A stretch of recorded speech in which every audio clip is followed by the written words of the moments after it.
Welcome back to Lake Lock Build. I have my guest here with me today. The guest has arrived. All right, so I have been working on the rooftop railing, and we are using a panel system. And so I'm going to turn around and show you guys what it looks like. And there it is. What do you think, sweetheart? Oh, I think it's so cool. It really, we had the vision, or you had the vision for it. And we told people, and a lot of people were like, what? And so, John just kept saying, just wait until you see it. It's going to make sense. And it does. It looks amazing. All right, so what Leslie's talking about is we are using what is called, Marston Mat? Marston Mat. So Marston Mat is from World War II, and it's a landing mat that they used to use for makeshift runways. And so, you can picture a bulldozer clearing some land, but you don't have concrete or asphalt to land your airplanes on. So what do? Well, they invented this steel material. And so here is some of it right here. So these are 10 feet long, and they are a little over 16 inches wide. And they have a teeth system here so that these teeth can hook into the next one. And so it doesn't depend on if it's just teeth on one side. There's teeth on both sides and grooves on both sides. So they can either be hooked that way or can be hooked this way, one way or the other. So you can stagger them like a brick pattern and then make a whole runway out of it. Now, where did I get this, right? Well, this was after the war was a huge surplus, and my grandparents used this for the railing for our corrals at one of our places back in the Panhandle of Oklahoma. So that is where it came from. So now let's take ourselves a journey and we'll see where this came from and how I was able to get it. So now we go to Oklahoma.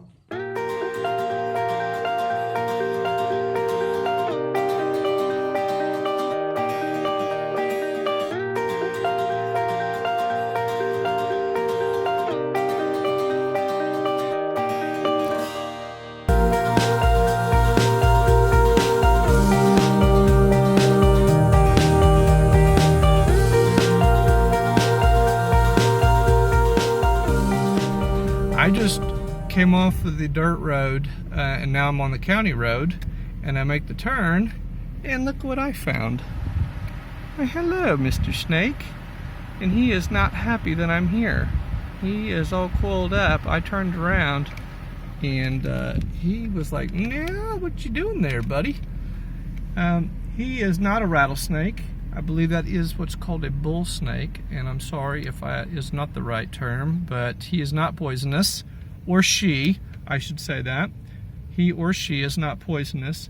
These are really nice snakes because they eat lots and lots of little critters and nastiness, and I believe they could probably take on a rattlesnake.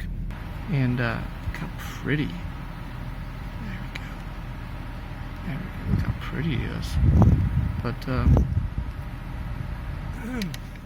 my family is from the Panhandle of Oklahoma. I grew up here, and my grandparents grew up here, and my great-grandparents also lived here. And so what we have here is a parcel of property that was on my mom's side, which was from my great-grandfather to my grandfather, and now it's to us. My aunt has the parcel that's just to the south of us, and we have another parcel that's just right over here. And my grandfather with a custom cutter was standing right out here. They snapped the picture. I said it was back in the 1970s. And it's a really neat picture. In fact, I have it in my house. So what I'll talk to you about is about how the Panhandle of Oklahoma became that. So very quickly, we'll go through this. It's the state of Colorado, the state of Kansas, the state of New Mexico, in the state of Texas. The border that surrounds the Panhandle, all those borders were set, I believe, with the Missouri Compromise. And you have to forgive me, it's been a long time since I've had my history lessons. But what happened is that there was a strip that was left that is on the top of Texas, because the top border of Texas was set by the Mason-Dixon line. Well, it didn't actually hit the top where Kansas, and so then you have the Oklahoma, but Oklahoma was only Oklahoma territory at the time, and so it left this little strip, and I believe it was originally called the Cimarron territory, but the nomenclature that came with it was called no man's land, because none of the governments from Kansas, Colorado, Texas, New Mexico had any jurisdiction here because it was outside their borders, and so this was a kind of a lawless place that had no rules, and not very many people lived here, and it's flat and it's kind of desolate and it can be unforgiving, and so that is where my grandparents and my parents have all grown up. And so I believe 1889, and then they tried to get incorporated, make their own little area. It didn't kind of work, and then in 1907 it was put in with the state of Oklahoma when Oklahoma became a state. The nice thing being out here is that the arid climate, the stuff does not rot very fast, if at all, and so I'm going to try to pull these metal panels off of these old posts that these nails have been set in 60 plus years ago, and we'll load them on the trailer.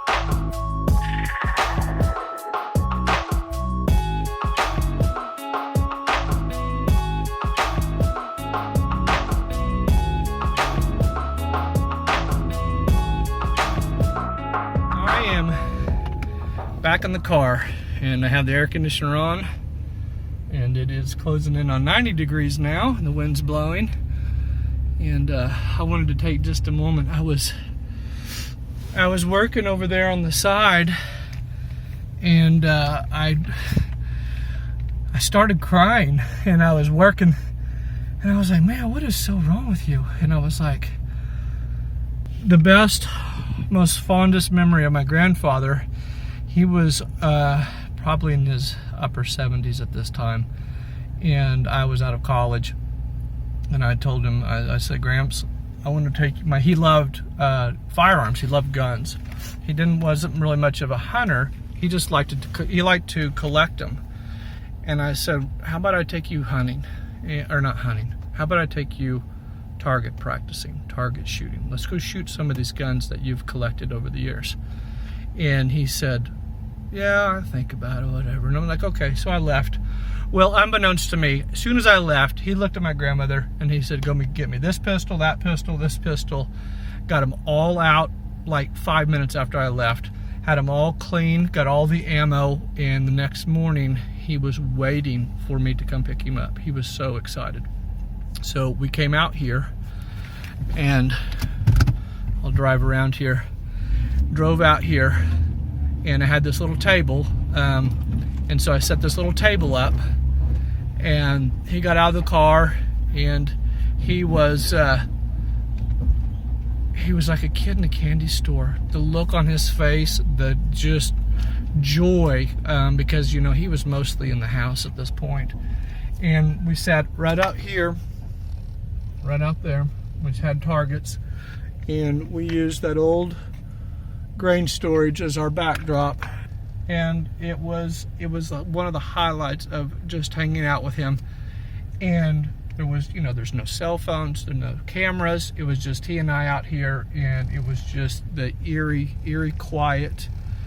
And so I guess me over there working, I don't know, maybe if I was just getting hot or tired, but the emotion came over me, and but now it's a really good memory.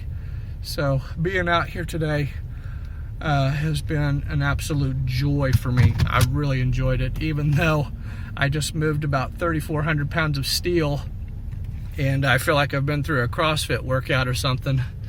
And I have no idea when I get the steel home and I start working on it in cleaning it. Is it gonna work? Is it not gonna work? But I'm excited about it. Anyway, I'm here with Marion and Jim, and so I asked Jim about the metal. He knows exactly where the property is and what the metal was used for. So I'm going to turn around and introduce you to Marion and Jim. And so Jim, can you tell us what that metal is that I got and what era it's from and what it was used for? It was used in World War II. They call it landing mat. And it's all aluminum.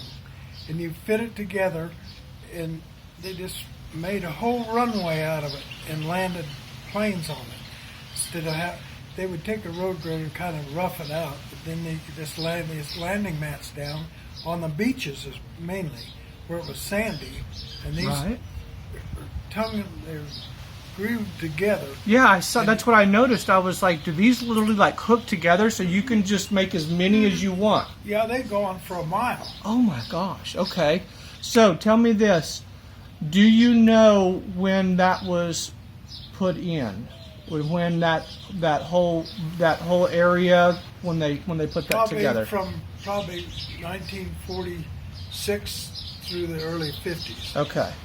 And everybody started getting that landing mat. They were making so much of that, and I don't think they ever shipped any of it back to the United States. Okay. But you never knew when the war, so this was surplus from the war. Okay. And they had surplus stores all over the United States. Had a big one at Colorado Springs, Colorado, and they had everything. But you could just go there and buy this. A lot of people bought up this Army surplus and started Army surplus stores. These are steel because they're all rusty. They're rusty? Yeah.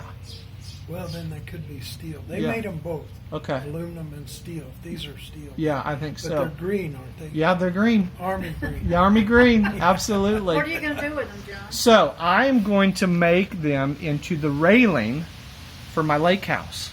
And so I was out here to check on my dad, and so we'd been looking at him, and I said, Dad, what do you think? And of course he's like, oh, that would be beautiful. And so that was me out there this morning. Oh, that is so nice. So.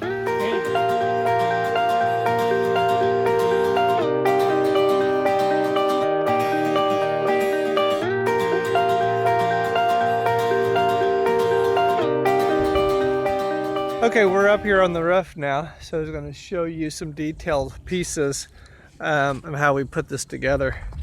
So, let's see here if I'm pointed in the sun, see if this is going to be all right. Okay, I ground the back of the post here, and then I put my weld in right here where this touches. And so, then of course I welded these together, and I made that weld a little bit more, what would you call it? It's like, it's not ground down and it's not pretty. I wanted to make like it looks to, because that railing is so old that it has a little bit of splatter on it, and so that's why it's welded that way. We hope you enjoyed this episode of Lake Lot Build and that you enjoyed our trip down memory lane and a field trip to the Panhandle of Oklahoma. As you can tell, this is a really meaningful project for John and I, and we're so delighted to have something from his family farm now on our rooftop deck. So please stick around, follow us, like and subscribe, and we'll see you guys on the next episode of Lake Lot Build. Bye.